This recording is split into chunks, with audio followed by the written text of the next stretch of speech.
Hello my friends, this is the unboxing and review of a honey extractor. This arrived in the mail today and I waited about 2 weeks to get it, and it's a honey extractor. In the past I've been extracting my honey by just cutting the comb apart and letting it drain through a colander, and a lot of times letting it sit overnight in the colander in a 5-gallon bucket. And when I would do this, I would get honey and wax all over my kitchen, all over the kitchen floor. And by the time I got the kitchen floor cleaned, it was really disgusting.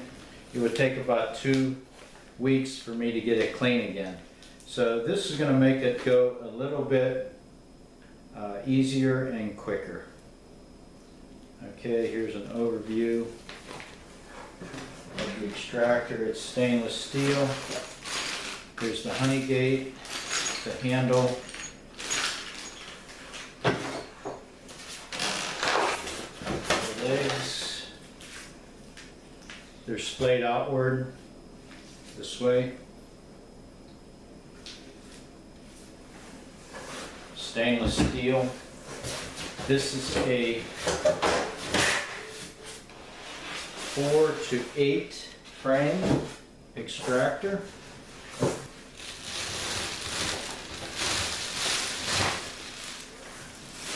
It's stainless steel.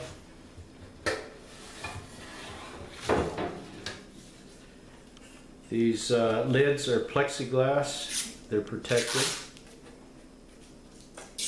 And this is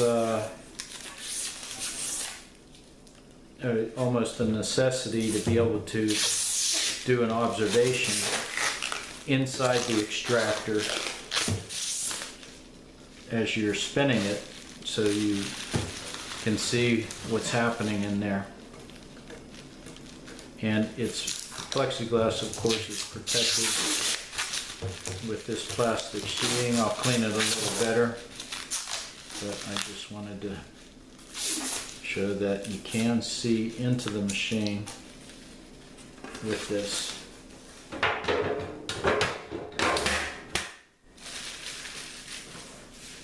Very clean. Okay, 2 lids and the extractor, and it's has some pretty good weight.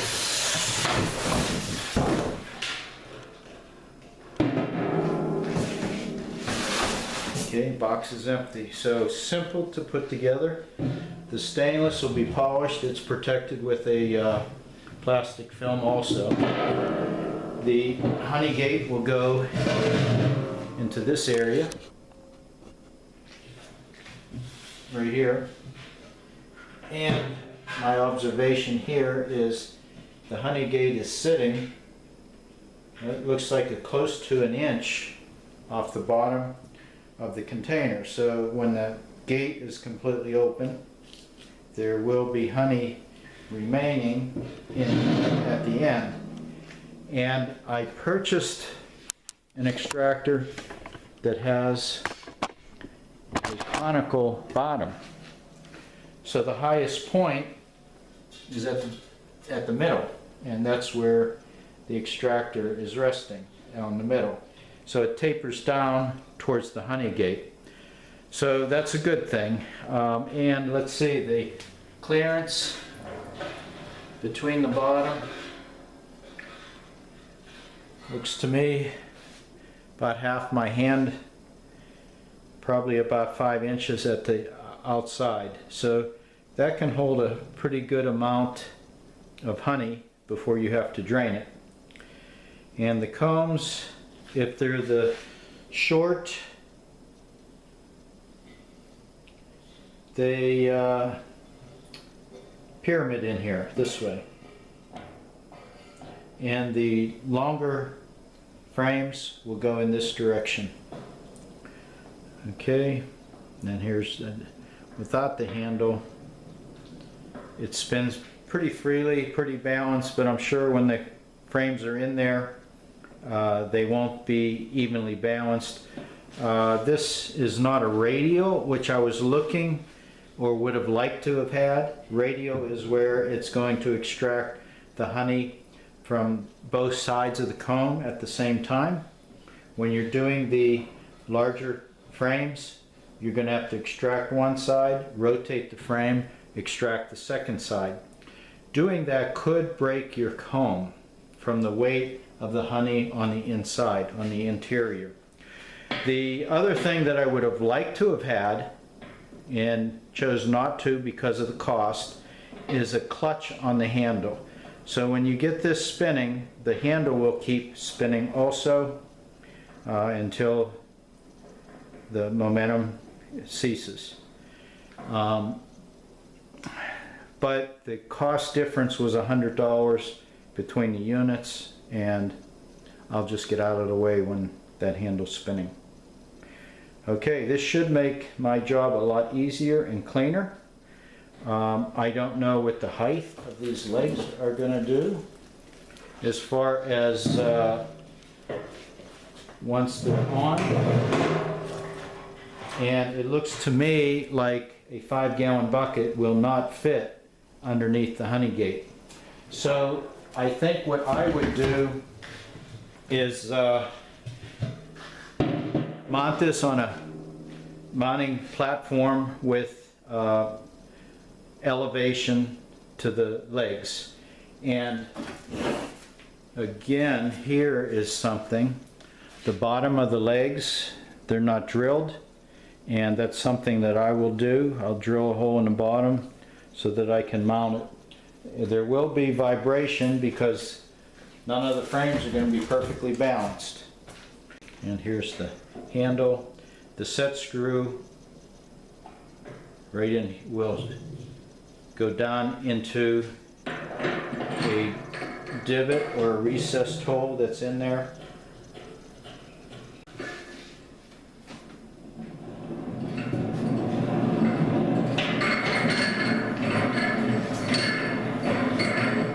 That's what we're talking about with the handle continuing to spin until the centrifugal force ends.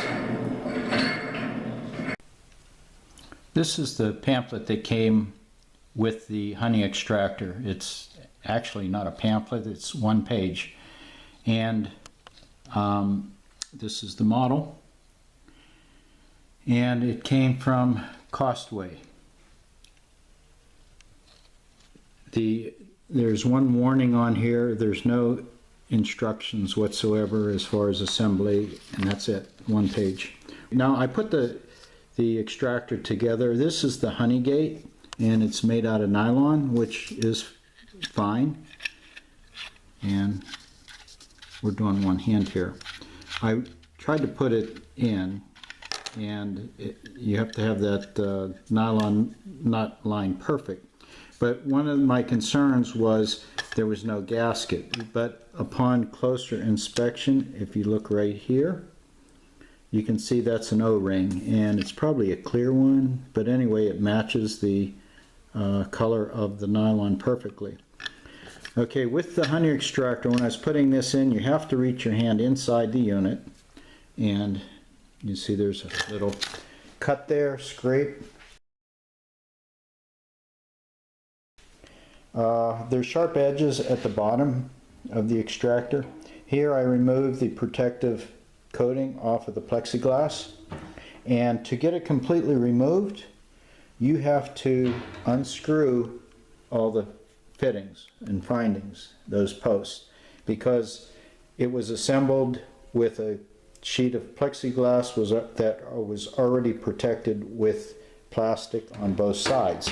So that plastic was sandwiched between the nuts and between the knob, and they had to come off to be completely removed.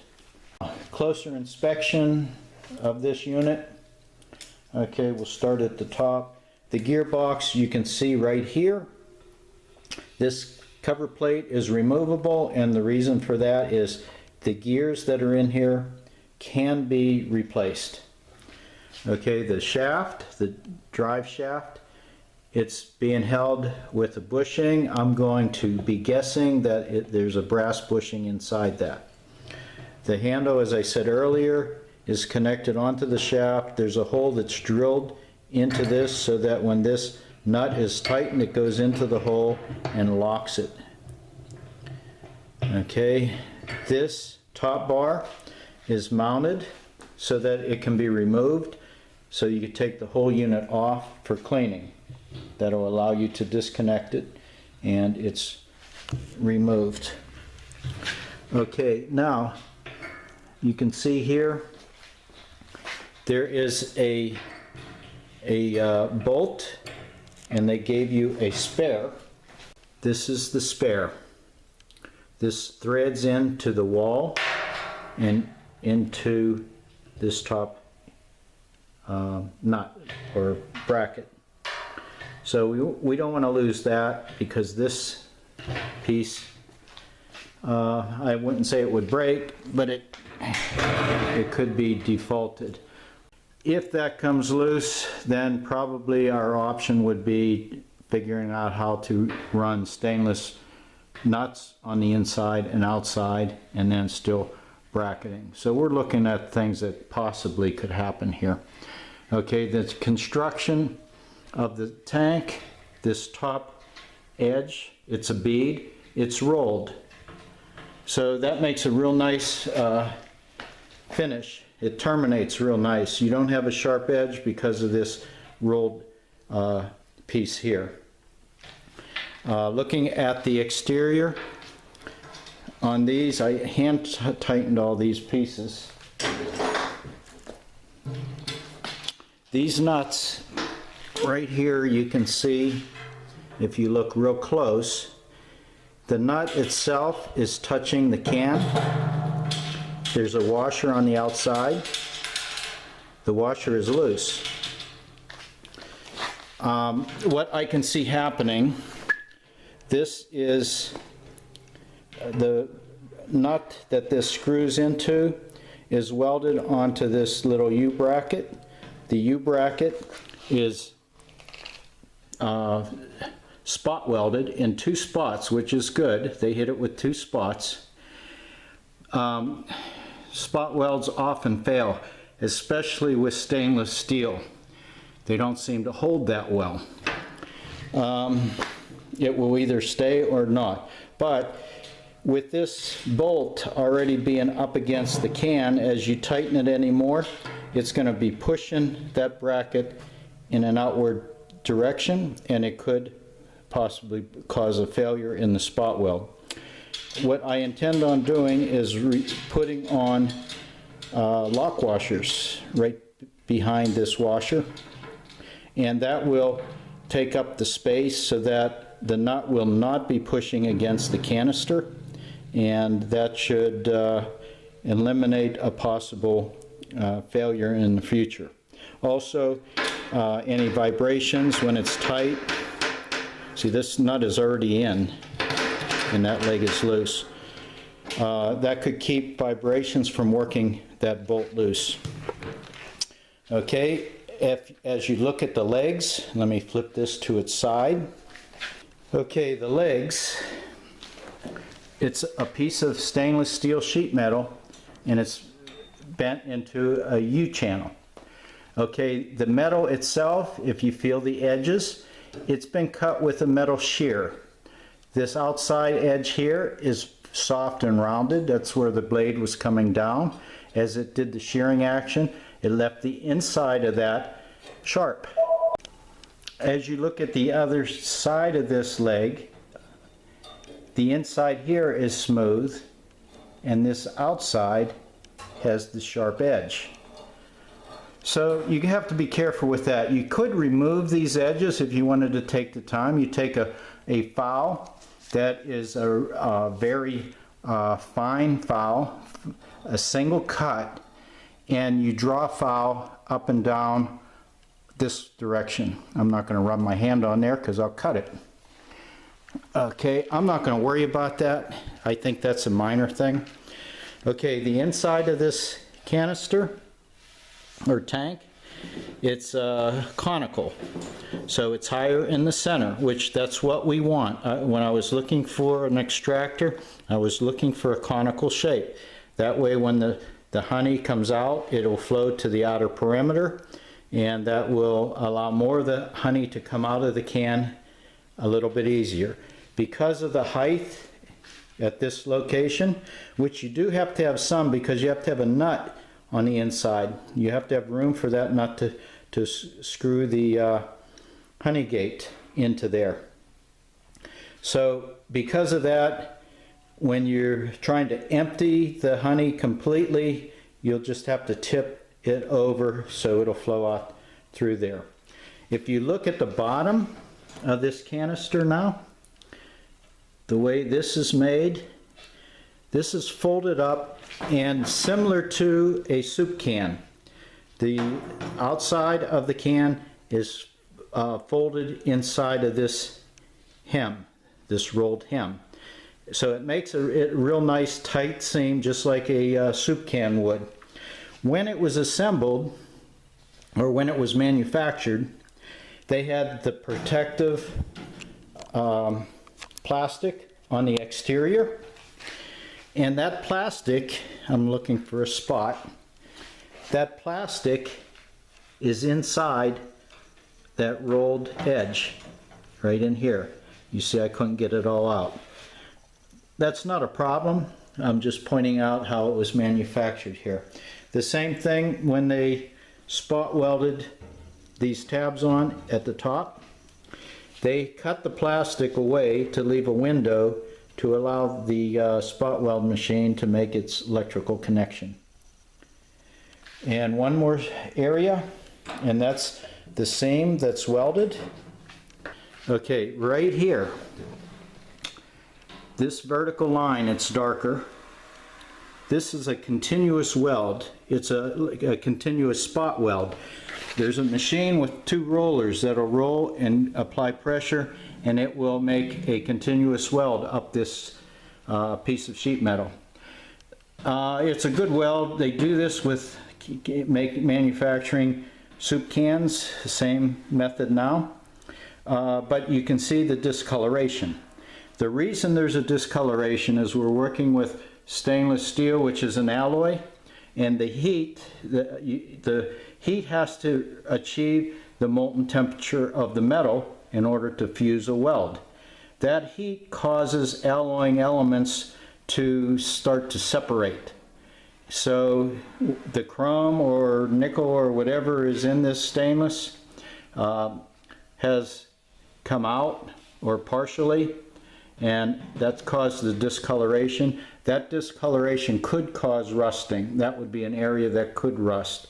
So as a piece of stainless can, I don't think you have too much to worry about. Just I wouldn't leave the thing set outside because it may rust on you. The interior, the cage, it's well made. If you look at the welds right in here, the ends of these wires, these are welded with a MIG welder. Each one is welded. You can see a bead on there, and it's softened. The welds going down where they crisscross, I'm going to be guessing that these are a spot weld. These are welded together with a spot weld. And then same at the bottom, but the bottom, the ends of the rods protrude about 1/4 inch below the bottom rail. The ends of those rods have been cut with a shear, so anytime you have a shearing action, it's going to leave a real sharp barb on one of the edges. And that's what you're going to get your little scratches from if your hands are down in there. Okay, the way this bottom bracket is mounted, my concern was how, because of this leverage action, how it's going to hold sturdy. It rises up, and it looks like about 3 inches, and it's welded to 2 rails, to 2 horizontal rails, and that makes it a pretty sturdy fit. Okay, at this top edge, as you come up, this whole top mechanism here is made to be removed. It'll unbolt at 2 points, and then the unit will lift off, and that should free up this. There's a union right here. It's a universal, and if you look at, there's like a finger that comes up, then this will be, this red will be like a crisscross piece of plastic in between. That allows for as a universal, so this bottom shaft can flex from the top driving mechanism. So you have to have that mechanism in here, or it'll cause too much tension and cause a failure somewhere, either in the lower mechanism or in the gear unit. And it also allows you to remove the top section while the bottom is still sitting inside the canister. So that'll allow you to separate the two units for the cleaning. Okay, anytime you purchase anything that's metal like this, you need to give it a good cleaning with soap water, because usually there's a thin film of oil that's applied to any metal prior to shipment. And right here, the caution was when it's running, don't put your hands in anything. But this is one area where I would have liked to have had a clutch drive. And usually the clutch drive is part of the handle itself. And that would be nice, because that would allow all the mechanisms to spin and the handle to give way, not be spinning. Overall, it looks like a really good, well-made machine. It only took 2 weeks for shipping. I paid $194, and that included the shipping rates with it. Thanks for watching, my friends. Bye-bye.